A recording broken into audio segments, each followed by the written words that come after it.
Hi YouTube, welcome back to my channel. Hello from a very snowy Ireland.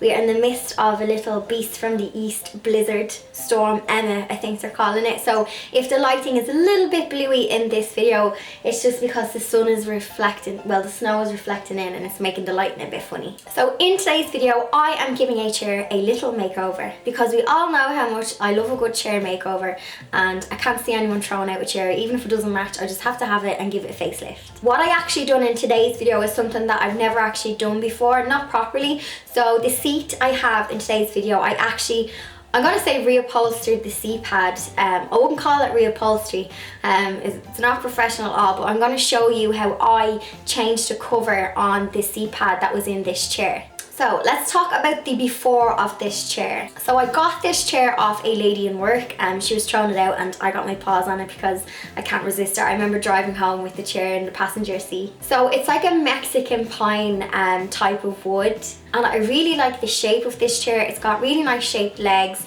and it's quite easy to make it a bit more ornate. I really like the shape and style of it. So if you watched my china cabinet makeover around Christmas time, I painted a cabinet I had and I added legs to it. And I used some Farrow and Ball Estate eggshell in the shade Calamine. I had loads of that paint left over. So I had a 750ml tin and I was able to, I still had like half of the tin left and I still have another quarter left. Like the paint goes for ages. So I wanted to paint the chair to match the cabinet because it's going to go into my master bedroom and I'm slowly kind of changing pieces in my master bedroom. I haven't done a tour of the master bedroom yet, but I'm slowly kind of changing pieces so they'll all kind of match. So to start with the chair, I cleaned it with sugar soap. You'll see in the video it was kind of dusty, dirty. Always clean down your piece with some sugar soap. You'll pick up sugar soap in like any DIY or hardware shop. Just make sure you rinse off any residue on it. As this piece was pine, it had like knots in it that would bleed through if I didn't prime them. So I gave the whole piece one coat of primer. I allowed that to fully dry. So what I did was kind of over the past few evenings I've been working on this piece. So like Sunday prime, Monday paint, Tuesday paint again. So I gave one coat of primer and then I gave 2 coats of the eggshell top coat and the shade is Calamine. So it's a lovely pearly, pinky, almost lilac-y hue off it. It's almost like Calamine lotion. I think that's obviously where the name must come from. But it's a really nice shade and I love how it sits in my room because it's not too girly pink. It's more like, how would you say, lilac-y pink. So when it comes to this seat pad, I was lucky because with this chair I was able to remove the seat pad. So I turned it upside down and I unscrewed the base. So this made it so easy to recover the base of the chair. Removing the seat pad also gave me a really nice finish on the paint job because like that I was able to take the pad off, paint all in around it and then upholster the pad and put it back on. So let's talk about the seat pad. So I basically just copied how it was originally done.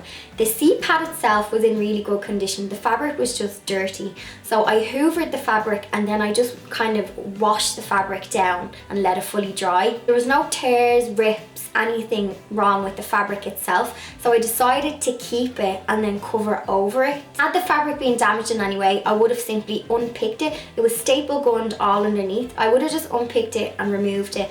And then once the pad underneath, if it was in good condition, I would have kept it. If it was in bad condition, I could have replaced the pad. However, it was all in good condition. So I kept it and I chose to put fabric over it. The fabric I use in today's video is from a stash. I got some fabric last year from Michael Guineas and this was one of the meters of fabric that was in it. I only used about half a meter to cover the base of the chair. You might have seen last week's DIY, which was my DIY notice boards, and I used some fabric in that. Now I used a hot glue gun in that video. I was making these like no-sew fabric DIY notice boards. I kind of done the same thing, but in this video I used a staple gun instead of obviously a hot glue gun because the staple gun, it's more like, how to say, sturdy. So using the staple gun, just like with the notice board, I made sure to pull the fabric really, really tight and I started on the top, bottom, then the side, and then I went around the whole like square base, but I was pulling the fabric really tight as I was going around. When I got to the edges, I kind of tried to just fold and pull them in and tried to get it nice and neat. I didn't want to get as much wrinkles,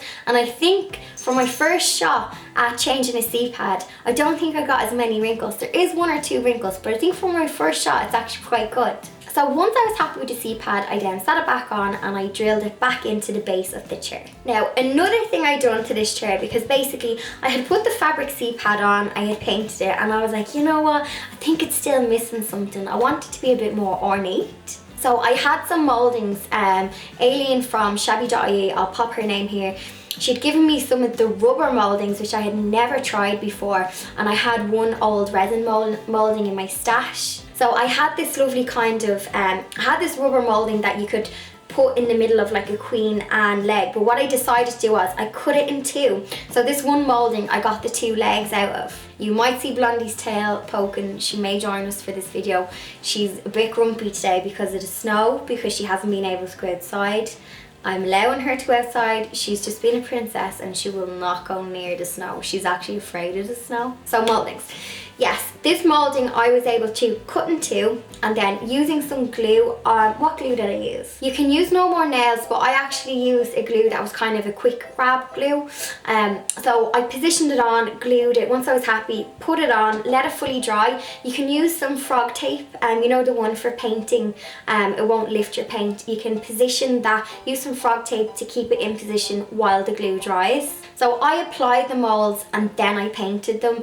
I'm sure you could paint them and then apply them, but I put them on, and when I painted them, when they were on the piece, I was able to kind of get in all the sides and any cracks or anything, so I got a nice seamless finish on the moulds. I have to say, I do love a moulding to make something a bit more ornate, so you can kind of take a plain piece and just make it look that kind of bit more fancy or a bit more expensive, kind of French chateau kind of feel to it. So the fun part then with the chair was styling it in my bedroom.